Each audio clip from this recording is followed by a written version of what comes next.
En el 2020 aprendimos que el amor y la solidaridad, esas son las fuerzas que nos mueven.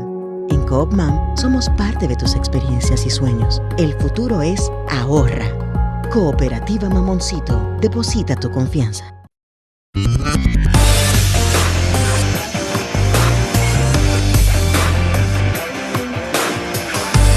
Desde la República Dominicana, soy Ivonne Ferreras. Terminamos el viernes y terminamos un viernes con muchas informaciones, muchísimas informaciones que vamos a tratar, por supuesto, y sobre las que tenemos que reflexionar. Pero también yo pienso que en este día viernes, que no es cualquiera, hay una fecha que yo creo que nosotros, y es un poco la responsabilidad de muchos de mi generación, tener que recordar, señores.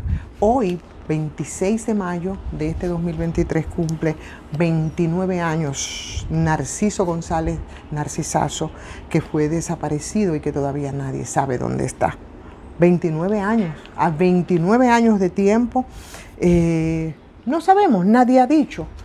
Y por supuesto nos tiene que remontar a esa época donde, a pesar de la represión a la que se habían sometido todos los detractores del gobierno de Joaquín Balaguer, que fue en su segundo periodo, en 1994, que fue el momento de la desaparición de Narciso González, nadie pudo prever, ni siquiera pudo imaginar que después de la salida de los sanguinarios 12 años como postdictadura de Trujillo, que en ese periodo de tránsito tocó a Joaquín Balaguer gobernar el país, iba a ocurrir lo que pasó finalmente con Narciso González.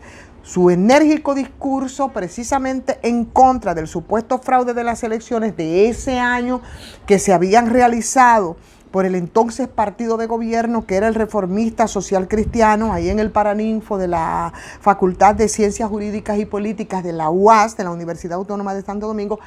Narciso González, activista político, social, revolucionario de abril, catedrático, poeta, escritor. Narciso González, nadie podía suponer que iba a desaparecer de la forma que desapareció, y sobre todo las dificultades para establecer las responsabilidades, muy a pesar de que el Comité de los Derechos Humanos había determinado que era un crimen de Estado. Esa desaparición, con la versión oficial del destino de Narcisazo, como era conocido, para denunciarlo de otro para diferenciarlo. Narcisazo era para diferenciarlo de Narciso Izaconde, contemporáneos en las luchas revolucionarias, reivindicativas en ese momento.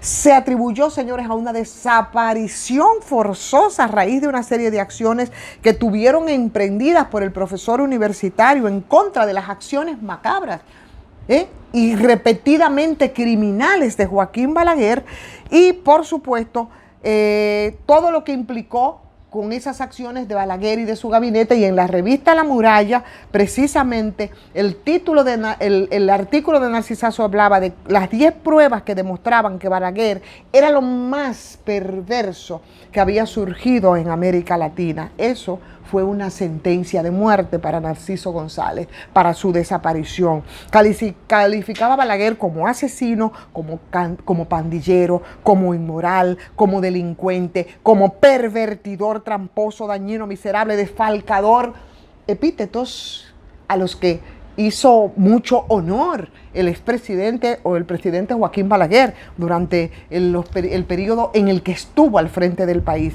Pero, señores, ese día previo a la desaparición de Narciso González, el 25 de mayo de 1994, había solicitado en una asamblea que se celebró, y esa es la imagen que se ha visto mucho, que se vio mucho después, a los profesores de la UAS, al Consejo Universitario, para que la academia asumiera con firme postura el rechazo al fraude que en ese momento había implementado Joaquín Balaguer. Entre otras acusaciones, Narcisazo decía que los altos mandos militares de ese momento, los jefes del ejército, los jefes de la Fuerza Aérea, de la Policía Nacional, supuestamente habían recibido dinero, y por dinero y poder, pues para poder permanecer en sus cargos, eran una especie de súbditos de Balaguer, había hecho esa denuncia respecto a lo que fue el resultado de esas elecciones, que creó mucha indignación. Y, señores, se nombró una comisión de la verdad.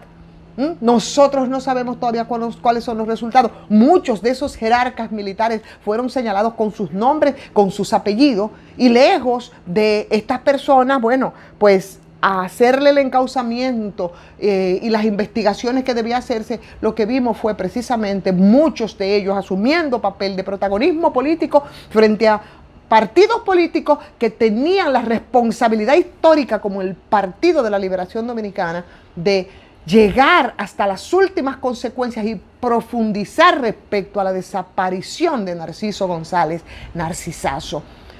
Yo siento que es una obligación y es una responsabilidad de mi generación respecto a las generaciones posteriores, que esos mismos que fueron incapaces de investigar la desaparición de Narciso González prohijaron una generación que está en Belén con los pastores y que poco les importa siquiera saber qué pasó aquí en República Dominicana en 1994, a 2 años de asumir por 20 años el Partido de la Liberación Dominicana el poder, y nunca pudo, aunque se comprometieron a ello, a llegar hasta el fondo sobre la desaparición de Narciso González Narcisazo. Y hoy, a 29 años de tiempo, quería dedicar estos minutos en esta transmisión. Me siento comprometida a hacerlo. Yo creo que la pregunta obliga, como se hizo hace ya 29 años. ¿Dónde está Narcisazo? Yo creo que hay que hacer esa pregunta. Pero bueno, retomemos entonces a lo que ocurre ahora. Y lo que ocurre ahora es la política del patio y la chabacanería de la política del patio y las lecturas que se hacen de la política del patio. Ayer, en lo que se hablaba de la renuncia de Francisco Javier García, en noticias, como jefe de campaña de Abel Martínez, que es el candidato forzoso del Partido de la Liberación Dominicana, porque ustedes saben en qué circunstancia fue que fue señalado. No fue con la convención como se hace, sino detrás de un mamotreto, dijeron, de consultas. Pero bueno, eso no es lo que importa ahora.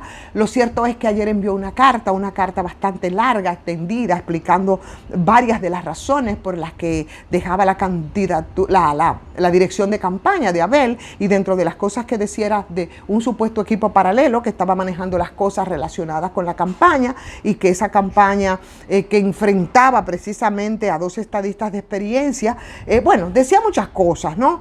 Francisco Javier, que es conocido, ¿verdad?, se dice, como un monstruo de la estrategia, porque desde el 2002 hasta las elecciones antes pasadas siempre estuvo al frente de la campaña. Solo Danilo Medina le había antecedido, pero las circunstancias son distintas en todos los sentidos. Siempre fue jefe de campaña de un partido en el poder. Ahora la cosa es diferente. ¿Cómo es diferente lo que tenemos que pensar respecto a lo que va a pasar en el Partido de la Liberación Dominicana después de esto, que a mí me parece definitivamente una estocada casi mortal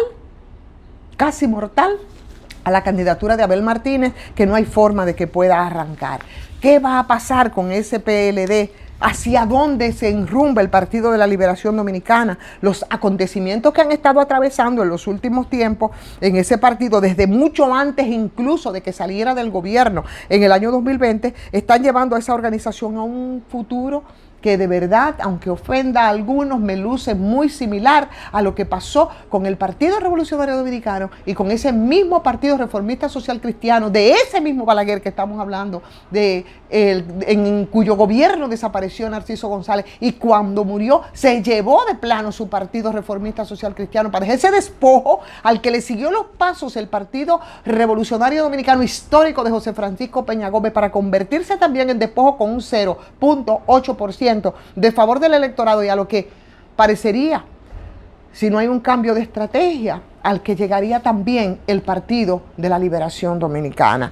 Entonces, esos partidos pasaron de ser grandes partidos y fueron reducidos precisamente a su mínima expresión. Entonces, lo que ha estado ocurriendo a mí no me dice que las cosas podrían ser distintas. Al PRD y al Partido Reformista, señores, se lo tragó el mercantilismo político que yo creo que de alguna manera también ha succionado al Partido de la Liberación Dominicana. Lo que pasa ahora con su candidato es producto de una coyuntura, pero la crisis y los traspiés que viene dando el PLD se remonta incluso mucho antes del 2020, mucho antes de que se formalizara esa división que finalmente concretó ante la insistencia de Danilo Medina de tratar de ser sí o sí candidato a la presidencia, la salida de Leonel Fernández. Entonces ahora, ¿cuál es el rol de Danilo Medina en esta coyuntura? No, aferrarse a su partido por las personas, los cercanos, familiares, funcionarios de primera línea,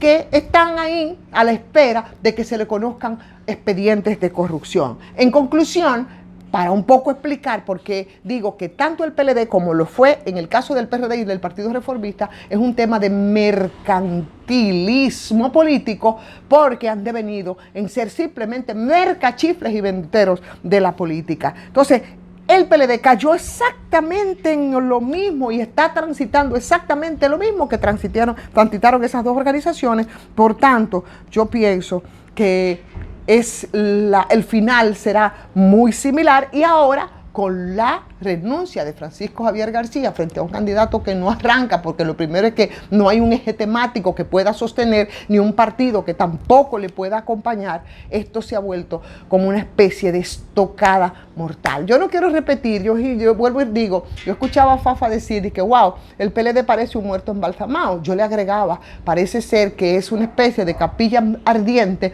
a la espera de un muerto efectivamente embalsamado. Pero eso no lo voy a decir porque eso sería muy duro para referirnos a un partido que si quizás cambia la perspectiva, pudiera recomponerse, pero ni soñado, señores, va a ser de cara a las elecciones que están ahí ya a la vuelta de la esquina, a menos de un año de tiempo en el 2024. Mientras tanto, bueno, pues vamos a agradecer como siempre a Farmacia GBC 20% de descuento en todas sus sucursales muy cerca de usted, una Medicar GBC. Y a ustedes, por supuesto, a cuidarse de las lluvias, de los charcos, ¿verdad? Esta lluviecita ha sido buena, pero en un país donde todo está pendiente ha causado sus estragos, así es que a resguardarse, sobre todo los más vulnerables con estas lluvias caídas, y agradecer como siempre la atención, el seguimiento, denle like si les gusta la transmisión y opinen si piensan contrario a lo que yo digo, que no tienen que estar de acuerdo, pero siempre la discusión y retroalimentación es importante y es buena, lleva algún camino. Y por supuesto, si no se ha suscrito, hágalo también a patreon.com/soy Ivonne Ferreras. Buen fin de semana.